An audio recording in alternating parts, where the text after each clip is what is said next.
बांके बिहारी की देख छटा मेरो मन है गयो लटा पटा, मेरो मन है गयो लटा पटा। बांके बिहारी की देख छटा मेरो मन है गयो लटा पटा, मेरो मन है गयो लटा पटा। लटा पटा हेरी लटा पटा, लटा पटा हेरी लटा पटा, लटा पटा हेरी लटा पटा, लटा पटा हेरी लटा पटा। बांके बिहार की देख छटा मेरो मन है गयो लटा पटा, मेरो मन है गयो लटा पटा। अरे मेरो मन है गयो लटा पटा, मेरो मन है गयो लटा पटा। श्री राधे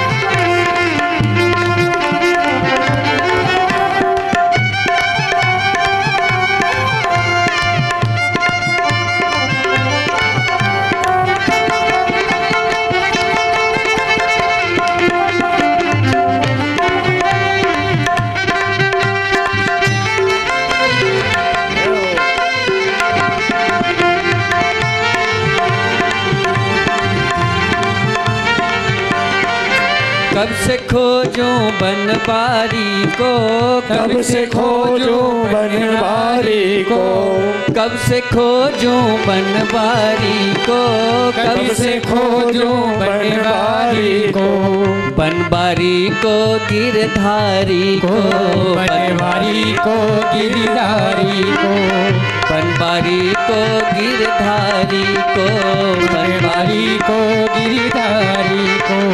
कोई बता दे उसका पता, उसका पता। मेरो मन है गयो लटा पटा, मेरो मन है गयो लटा पटा।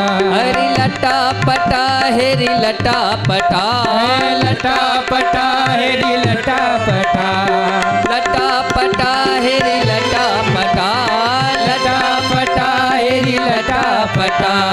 बांके बिहार की देख छटा मेरो मन है गयो लटा पटा, मेरो मन है गयो लटा पटा। श्री राधे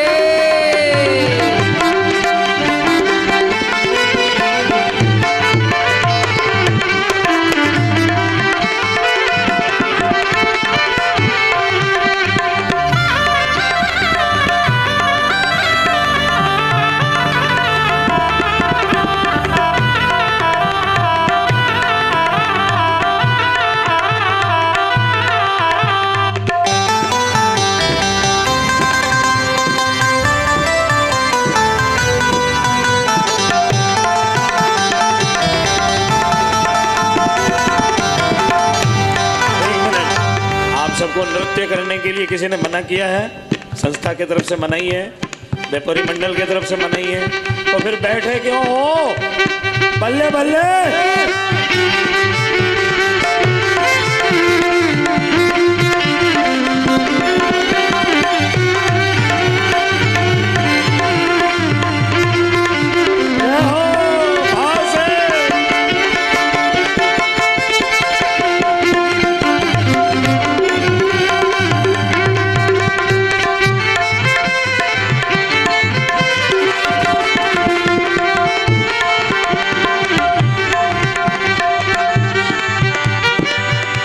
भरन यमुना तट आई, भरन यमुना तट आई। बीच में मिल गयो कृष्ण कन्हाई, बीच में मिल गयो कृष्ण कन्हाई। भरन यमुना तट आए, भरन यमुना तट आई। बीच में मिल गयो कृष्ण कन्हाई, बीच में मिल गयो कृष्ण कन्हाई। और दियो पानी को घटा, पानी को घड़ा गयो लटापटा मेरो मन है गयो लटापटा हरि मेरो मन है गयो लटापटा मेरो मन होई गयो लटापटा लटापटा हेरी लटापटा लटापटा हेरी लटापटा लटापटा हेरी लटापटा लटापटा हेरी लटापटा बांके बिहार की देख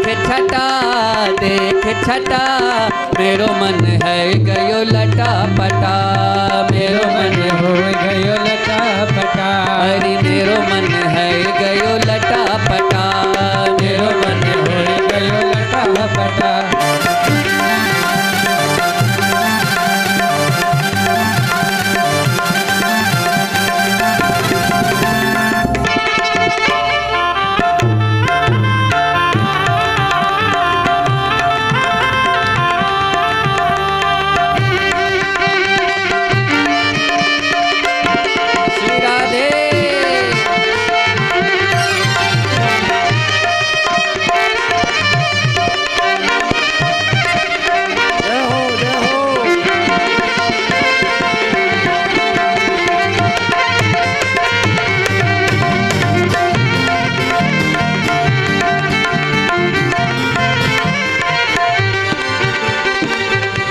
मुकुट श्यामल तन धारी मोर मुकुट श्यामल तन धारी मोर मुकुट श्यामल तन धारी मोर मुकुट श्यामल तन धारी कर मुरली अतरन सज प्यारी कर मुरली अतरन सज प्यारी कमर में बांधे बेला पटा मेरो मन है गयो लटापटा मेरो मन होई गयो लटापटा हरी लटापटा हरी लटापटा लटापटा हेरी लटापटा लटापटा हेरी लटापटा लटापटा हेरी लटापटा बांके बिहार के देख छटा मेरो मन है गयो लटापटा। एक काम करो, यज्ञ करवाओ, नारायण बलि करो, ये वो बहुत से प्रकार बताए। बोले मैंने तो सब कर दिया है।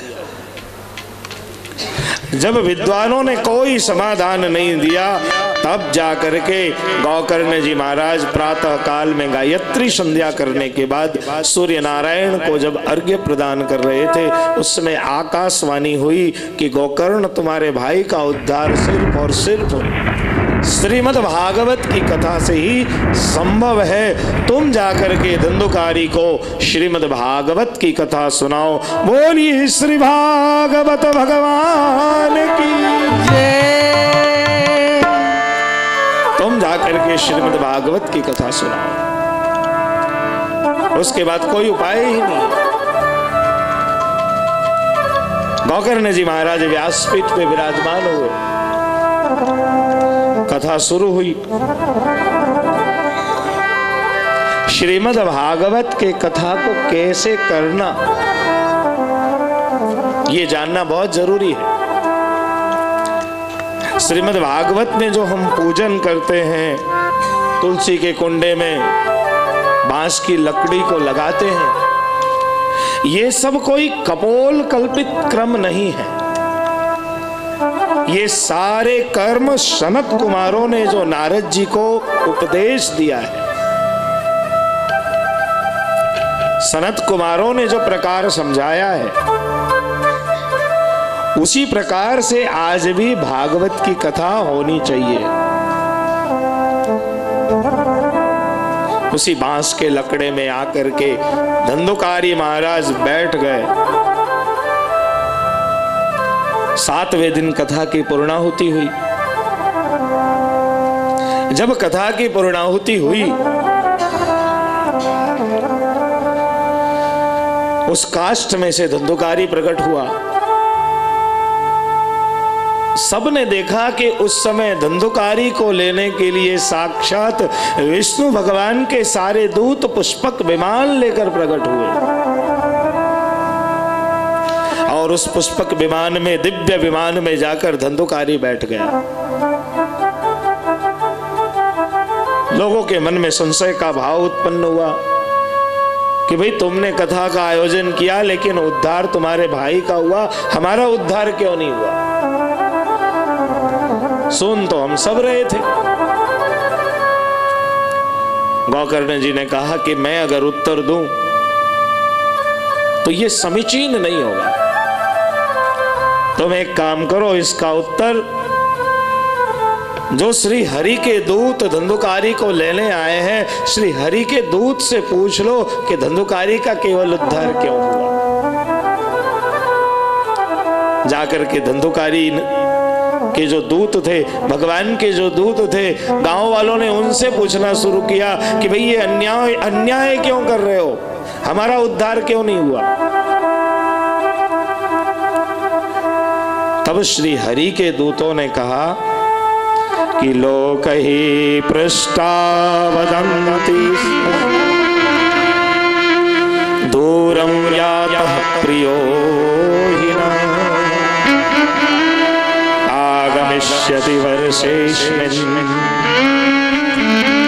वित्तलोभ विकर्षिता। देखो, उद्धार तो तुम सबका हो जाता, भगवान की कृपा तो सब पे ही होती है, एक जैसी कृपा होती है। लेकिन तुम्हारा उद्धार इसलिए नहीं हुआ कि धंधुकारी ने सिर्फ कथा को श्रवण नहीं किया है, कथा को श्रवण करने के बाद कथा का चिंतन और मनन भी किया है। और आप लोगों ने सिर्फ कथा सुनी, जितनी देर कथा में बैठे इतनी देर में ही तो कई लोग सो जाते हैं साहब। और यहां से उठा तो कपड़े खंखेर करके जो कुछ ग्रहण किया उसको भी झटकार देते वहीं के वहीं, तेरा तुझको अर्पण क्या लागे मेरा। अपन तो सब छोड़ करके जाते हैं, तेरा तुझको अर्पण क्या लागे मेरा। सौराष्ट्र की एक घटना है। एक बापा, अपने ત્યાં बापा कहवाय ने, एक बापा जो है ना 40 साल से सत्संग में जा रहे थे, 40 साल से ऑन रिकॉर्ड, और एक दिन भी एकदम छुट्टी नहीं, हर दिन। अब बुजुर्ग भी हो चुके थे, एक दिन बीमार हो गए, बीमार होने के कारण तबीयत खराब। अपने पुत्र को बुलाया और कहा कि आज मैं बहुत अस्वस्थ हूं, मेरी जगह पे तुम सत्संग में जाओ और वहां श्रवण करके आना। पिता के अधूरे कार्य को पुत्र पूर्ण करता है। बेटा भी नालायक नहीं था इसलिए चला गया। नहीं तो आजकल के भाई आप तो समझते ही हैं, मैं ज्यादा क्यों बोलूं, सब अनुभवी बैठे हो। बेटा भी चला गया, सत्संग सुन करके आया। 1 घंटे के बाद दूसरे दिन दुकान खोलने को गया, दुकान में गैया आ गई। गैया आते से चना खाने लगी, उसने गुड़ निकाल करके देना शुरू किया। बहुत प्रसन्न हो गया कि गौ माता मेरे शॉप पे आई, दुकान पे आई, बड़ी कृपा हो गई मुझ पे। अब खिलाव हो रहा था लेकिन आसपास वाले बेचारे परेशान हो रहे थे। देखो पड़ोसी को दिक्कत होने लगी, सब के सब चिंतित हो गए कि ये तो दुकान लुटाने बैठा है। पिताजी बीमार थे घर में, एक आदमी पहुंच गया कि तुम्हारा बेटा दुकान खत्म कर देगा, जल्दी पहुंचो। सत्संग में नहीं गए थे बीमारी के कारण, लेकिन दुकान में दौड़े दौड़े चले आए।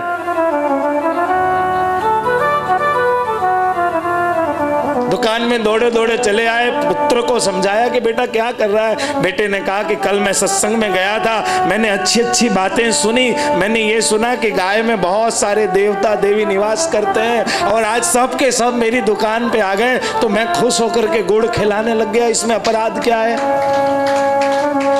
पिता ने कहा कि बेटा मैं 40 साल से सत्संग में जा रहा हूं, लेकिन सत्संग की बातों को सत्संग में छोड़ करके आ जाता हूं, सत्संग की बातों को घर में लेकर मैं कभी नहीं आया। वहां की बातें वहां छोड़ दे तो ज्यादा अच्छा रहता है।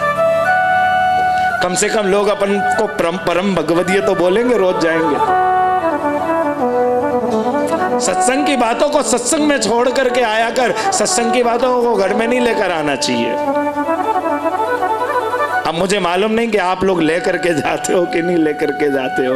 वेपोरी मंडल ने इतना परिश्रम लिया है, कई महीने की मेहनत के बाद आज इस आनंद को हम ले रहे हैं। वेपोरी मंडल की सभी बहनों को एक बार बहुत बहुत धन्यवाद और बहुत बहुत बधाई। आप विचार करें कि बहनों के प्रयत्न से, बहनों के प्रयास से इस आनंद को हम ले रहे हैं और ज्ञान गंगा में डुबकी लगा रहे हैं। तो साहब ये जो है ना, दो पड़ोसी की बात आई कल। एक धुंधुली की पड़ोसन भी खतरनाक थी और आज ये दुकान वाले पड़ोसी सब भी बड़े खतरनाक थे। तो इस प्रकार से साहब कथा को श्रवण करने के बाद जब तक हम चिंतन न करें, उसका मनन न करें, तो हरिदासों ने क्या कहा? सुधामयं वा बचो ययाशा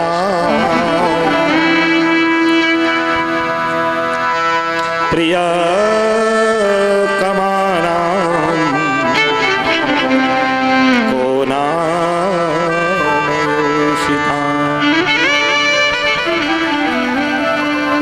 बाद में नहीं,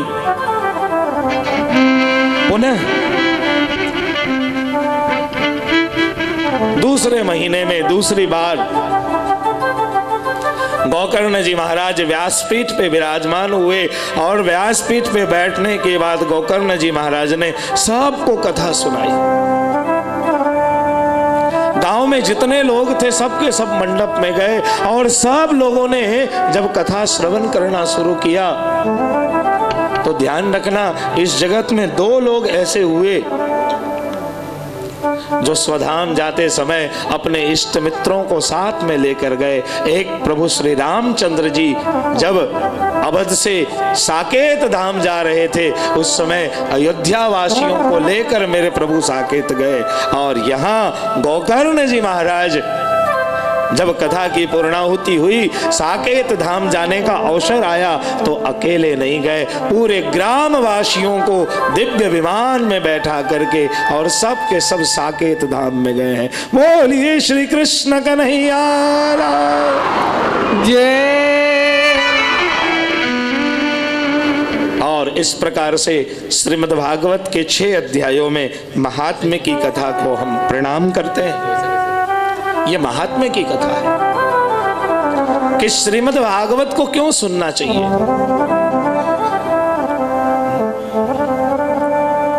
तो वास्तव में श्रीमद् भागवत को मैं आपको एक बात कहूं,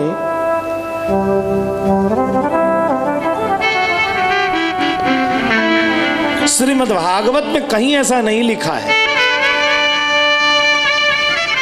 कि श्रीमद् भागवत को कराने से क्या प्राप्त होता है, क्या लाभ है। और सच्ची बात तो ये है प्रिय वैष्णवों कि श्रीमद् भागवत सिर्फ और सिर्फ भक्ति रस को प्राप्त करने के लिए है। श्रीमद् भागवताख्य दुर्लभ सुधा वर्षे नवे दोक्ति भी। ये श्रीमद् भागवत जो दुर्लभ सुधा है, श्री महाप्रभु जी कहते हैं किसी हेतु से इसको श्रवण मत कीजिए। जैसे गाय होती है ना, तो गाय को आप घर में लेकर आते हो, किस लिए लाते हो गाय को? गौमूत्र और गोबर के लिए कि दूध के लिए?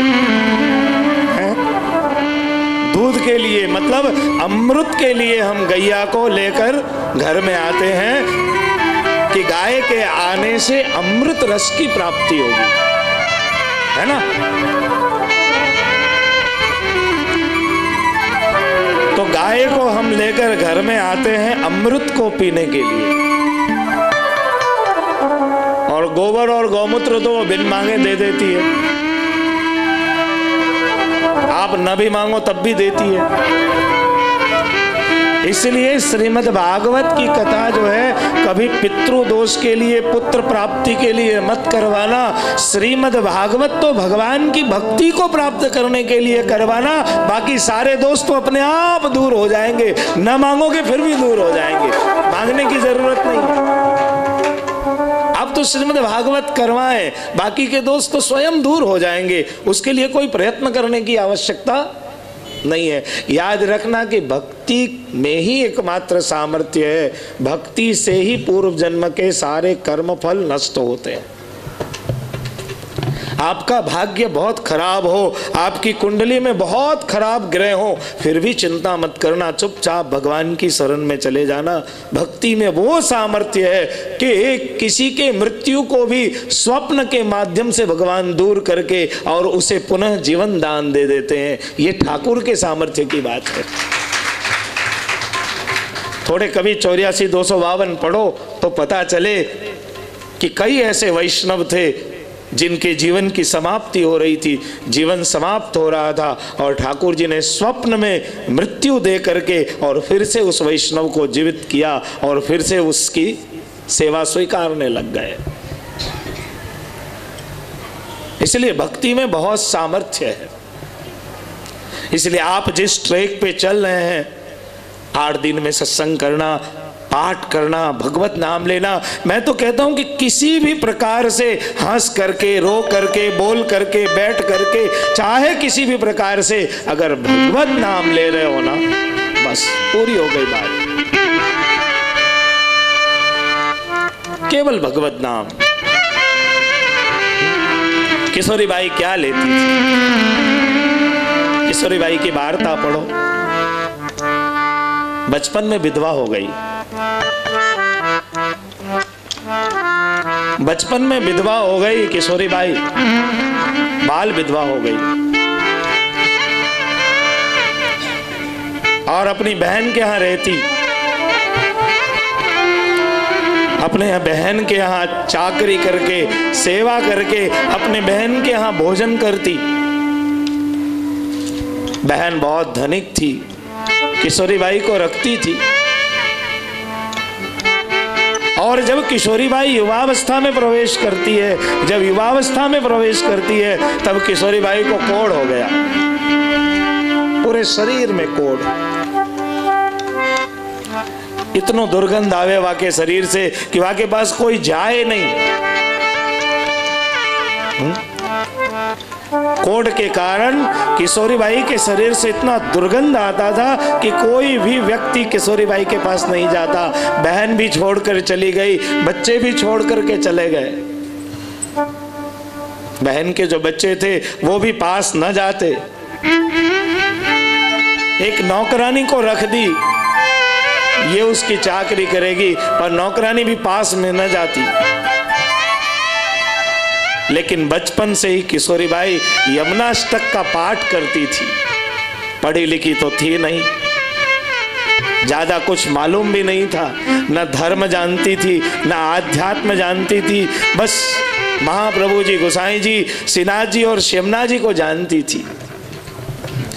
पूरे यमुनाष्टक का भी ज्ञान नहीं था, बचपन में पाठ करती थी और यमुनाष्टक में से एक पंक्ति उसको आज भी याद है और उसी का सतत रटन करती थी, निरंतर उसको बोलती थी।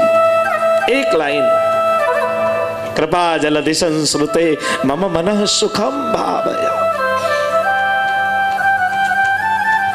एकमात्र ये पंक्ति, और निरंतर जप करती, सतत,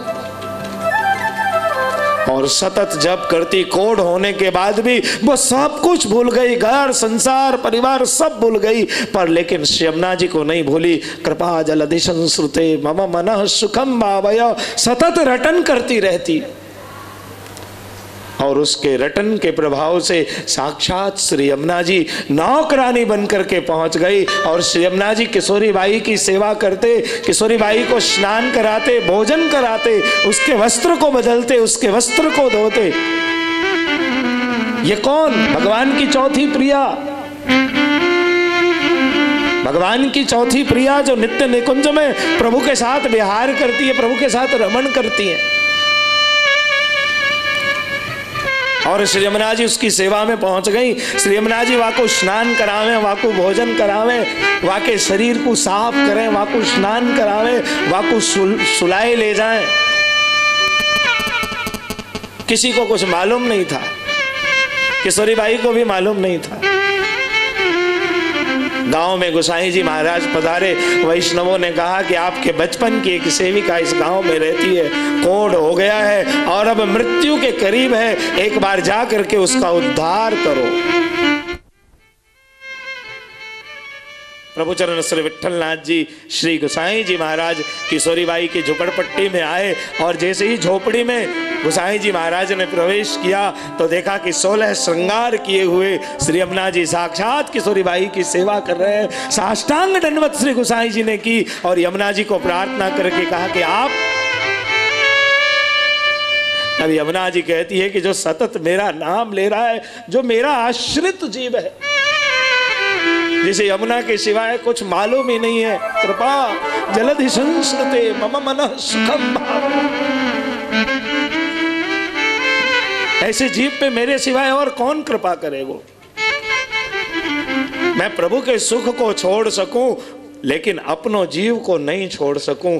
अब विचार करो कि श्री यमुना जी अगर इतना सत्य संकल्प ले सकती हैं तो प्रिय वैष्णवों, अगर यमुना जी का हम और आप आश्रय करें तो क्या हमारे कर्म के फल नष्ट नहीं हो सकते हैं? भक्ति में वो सामर्थ्य है, भक्ति में वो बल है, भक्ति की वो महिमा है। तो महात्म्य की कथा को पूर्ण करने के बाद श्रीमद् भागवत को केवल और केवल श्रवण करना, भगवत प्राप्ति के लिए याद रखना कि जिसको ठाकुर जी मिल जाते हैं ना, उसको सर्वोत्तम धन प्राप्त हो जाता है जीवन में।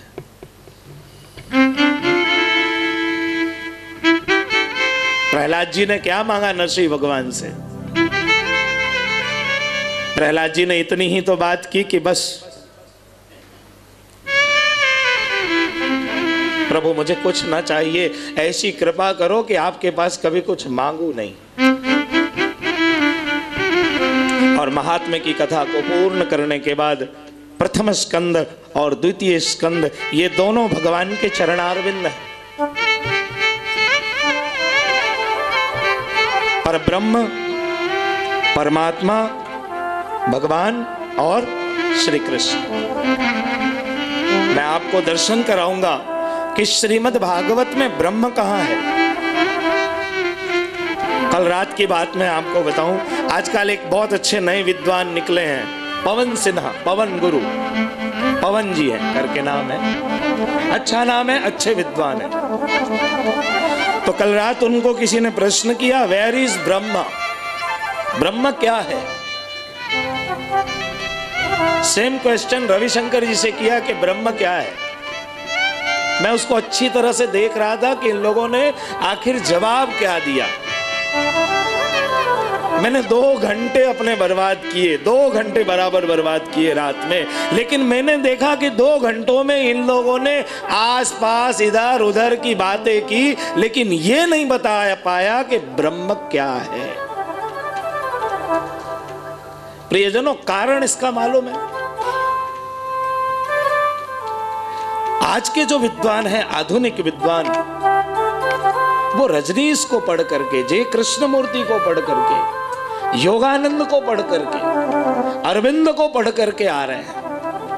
कोई आचार्य को पढ़ करके नहीं आ रहा है। अगर एक बार ईमानदारी से शंकराचार्य जी से लेकर के वल्लभाचार्य जी तक में किसी एक को भी पढ़ लिया होता अपने अच्छे ढंग से, तो धर्म और आध्यात्म की कीमत को उसी समय समझ जाते।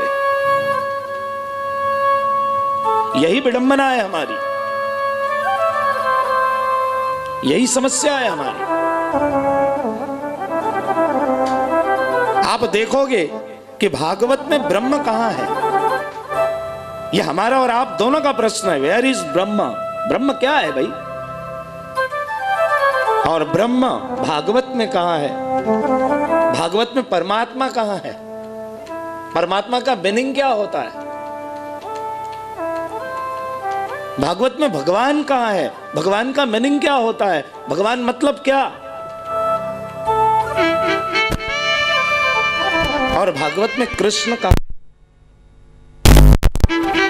कृष्ण मतलब क्या? क्योंकि कृष्ण पे तो बहुत लोगों ने फोकस किया। कृष्ण एक हुए, फिर ये तिरुपति, जगन्नाथ जी, विठोबा, श्रीनाथ जी, ये क्या है फिर? याद रखना, वेदांता की शुरुआत होती है अथा तो ब्रह्म जिज्ञासा। आपके दक्षिण में लोग काफी वेदांता को पढ़ते हैं। वेदांता की शुरुआत है अथा तो ब्रह्म जिज्ञासा।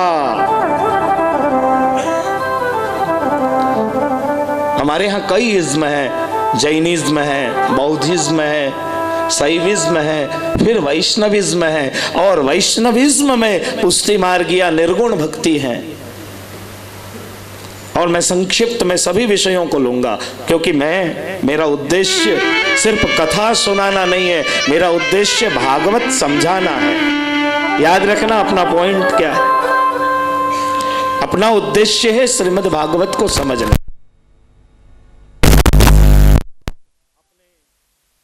सास, ससुर, जेठ, किसी के मुंह से सुना होगा कि भगवान कैसे है। आपने एक वर्ड सुनी होगी, एक शब्द।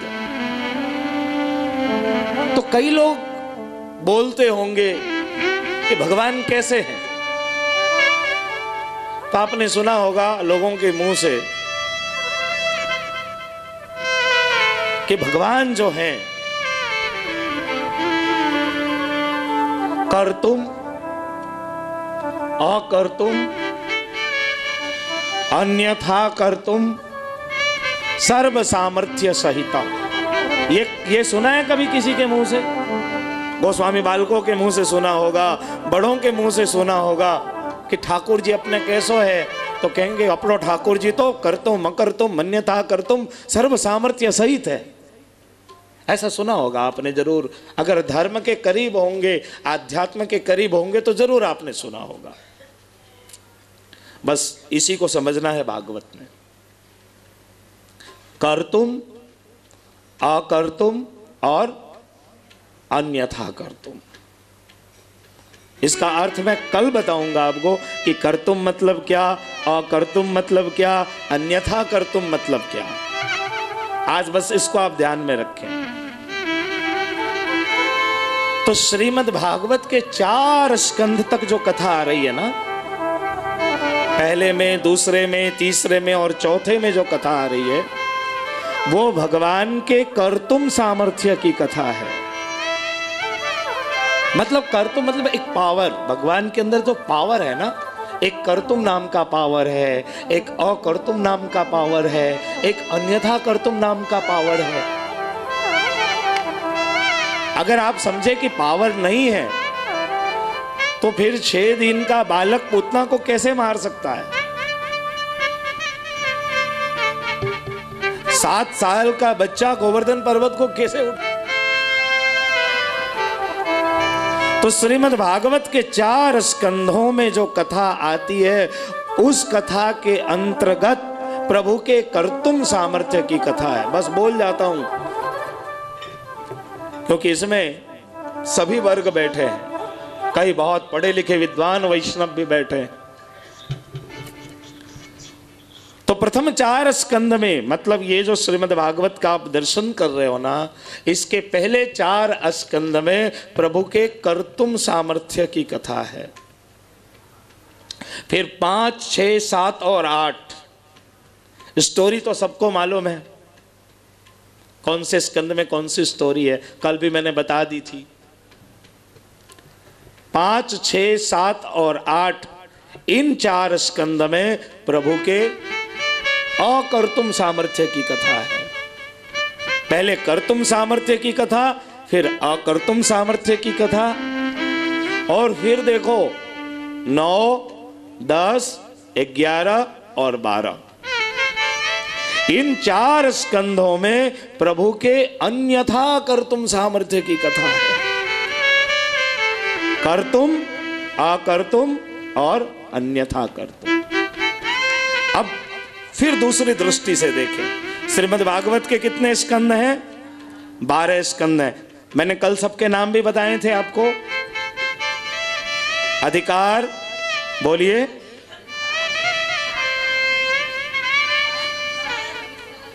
हाँ, फिर क्यों घोटाला कर रहे हो? है? ये तो 2019 के अप्रैल में पता चलेगा, अभी से आप क्यों जाहिर कर रहे हो? है? अधिकार, साधन, सर्ग, विसर्ग, स्थान, पोषण, ऊती, मनवंतर, ईशानु कथा, निरोध, मुक्ति और आश्रय। ठीक है, चलो अब सुनो ध्यान से। अधिकार, साधन और सर्ग, 3 स्कंद हुए। इन 3 स्कंद में वो जो सुपर पावर है, कौन? सुपर पावर बोलो उसको ब्रह्म भी मत बोलो अभी, सुपर पावर जो ब्रह्मा विष्णु महेश से भी ऊपर है, वो जो सुपर पावर है वो पहले 3 स्कंदों में, प्रथम, द्वितीय और तृतीय स्कंद में खुद को ब्रह्म के रूप में प्रोजेक्ट कर रहा है। खुद को किस रूप में प्रोजेक्ट कर रहा है? ब्रह्म के रूप में। अब उसने क्या किया कि पहले खुद को ब्रह्म के रूप में प्रोजेक्ट किया, मतलब सर्ग, विसर्ग और स्थान में।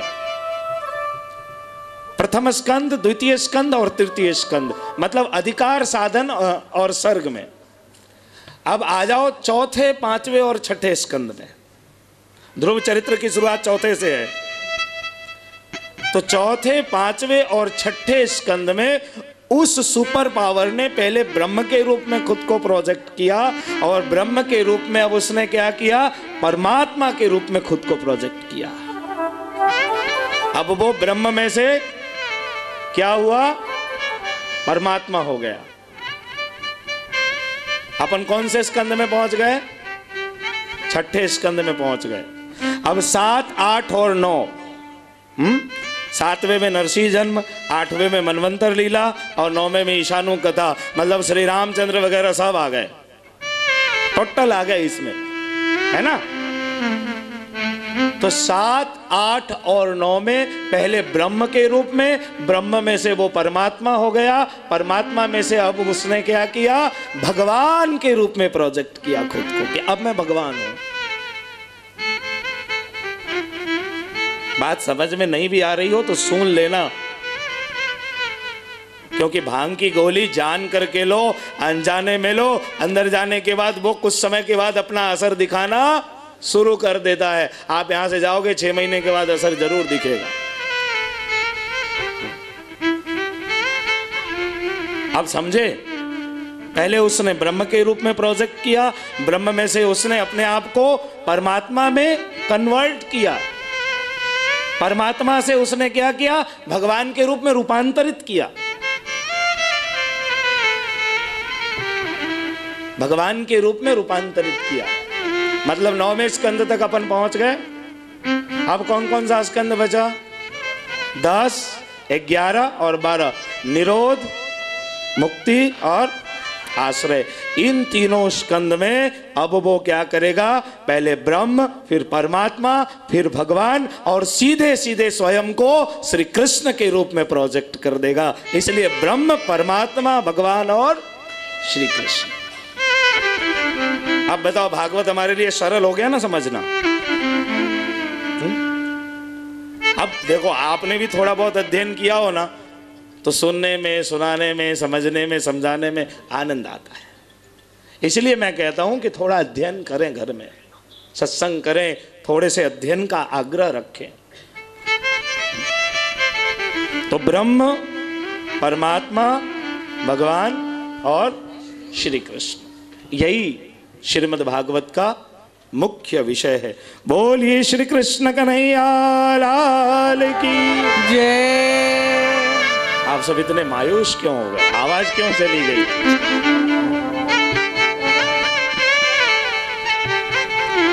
आइए एक बार भगवत नाम लेकर के और उसके बाद प्रथम स्कंद में प्रवेश करेंगे। बोलिए श्री भागवत भगवान की जय।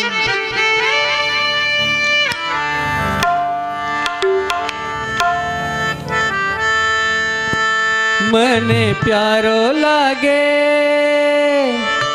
मने प्यारो लागे श्री जी तारो नाम।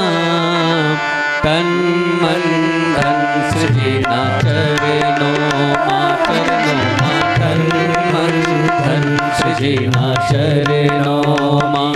भूली छोड़ी दीदा, भूली छोड़ी दीदा सगरा काम। तन मन धन सृजना चरणों मां, चरणों मां, तन मन धन सृजना चरणों मां। श्रीनाथ जी, श्रीनाथ जी, श्रीनाथ जी, श्रीनाथ जी, श्रीनाथ जी, श्रीनाथ जी, श्रीनाथ जी, श्रीनाथ जी, श्रीनाथ जी। श्री राधे राधे राधे।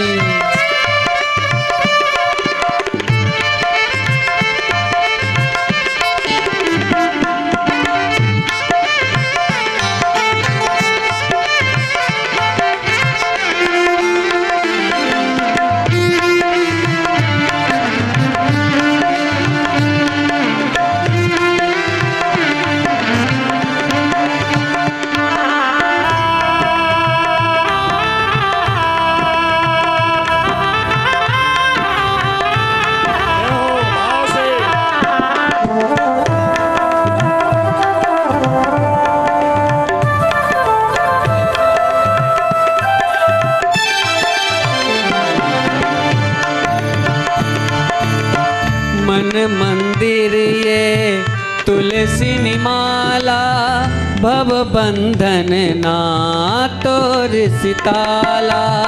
मन मंदिर ये तुलसी निमाला, भव बंधन ना तोर सिताला। मारू घर बने, मारू घर बने रुडु ब्रजधाम। तन मन धन सृजना चरणों मां, चरणों मां, तन मन धन सृजना चरणों मां। श्रीनाथ जी, श्रीनाथ जी, श्रीनाथ जी, श्रीनाथ जी, श्रीनाथ जी, श्रीनाथ जी, श्रीनाथ जी, श्रीनाथ जी, श्रीनाथ जी।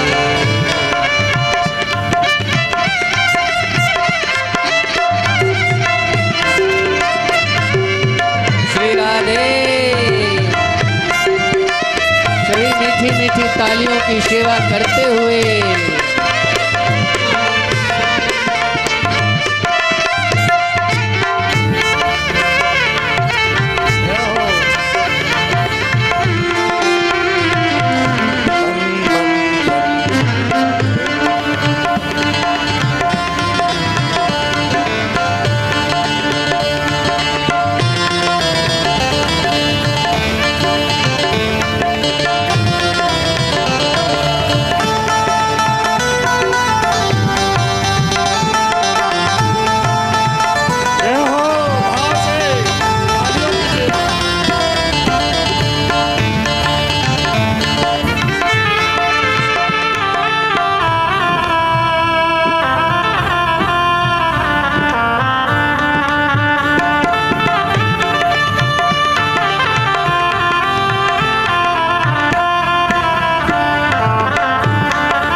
आठ प्रहर बनी रहो तेरी दासी, चरणों मतारा मथुरा नकासी। आठ प्रहर बनी रहो तारा दासी, चरणों मतारा मथुरा नकासी।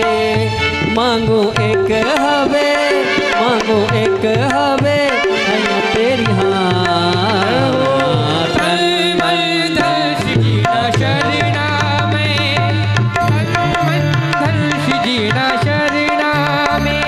श्रीनाथ जी, श्रीनाथ जी, श्रीनाथ रे, श्रीनाथ जी, श्रीनाथ जी, श्रीनाथ जी, हरि बोल। श्रीनाथ जी, श्रीनाथ जी, श्रीनाथ जी।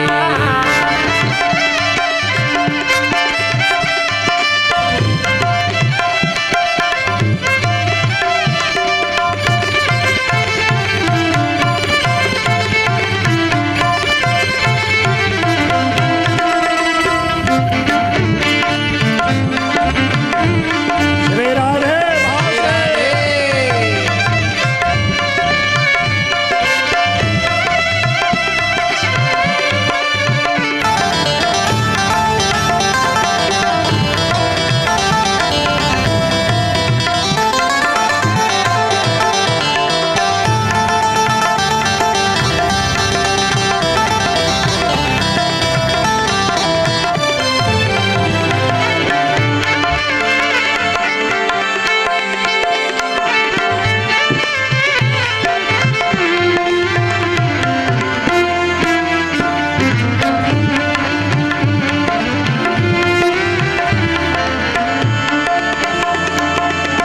मन मंदिर ये तुलसी निमाला, भव बंधन ना तो रिसताला। मन मंदिर ये तुलसी निमाला, भव बंधन ना तो रिसताला। मारू घड़ बने, मारू घड़ बने, गुडु ब्रजदान। तन मन धन सजीना चरणों माँ, चरणों माँ, तन मन धन सजीना चरणों माँ। मन प्यारो लगे हाँ, मनो प्यारे लागे श्री तारो नाम। तन मन धन सजीना चरणों माँ, चरणों माँ, तन मन धन सजीना चरणों माँ।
प्रहर बनी रहो तारी दासी, चरणों मतारा मथुरन काशी। 8 प्रहर बनी रहो तारा दासी, चरणों मतारा मथुरन काशी। मांगो एक हबे, मांगो एक हबे, हन तेरी हाँ। मन मन धन श्री ना चरणों माँ, चरणों माँ तन मन धन श्री ना चरणों माँ। मन प्यारो लागे हाँ, मनो प्यारे लागे श्री तारो नाम। तन मन धन श्री ना चरणों माँ, चरणों माँ तन मन धन श्री ना चरणों माँ। श्रीनाथ जी, श्रीनाथ जी, श्रीनाथ जी, श्रीनाथ जी, श्रीनाथ जी, श्रीनाथ जी, श्रीनाथ जी, श्रीनाथ जी, श्रीनाथ जी, श्रीनाथ जी, श्रीनाथ जी।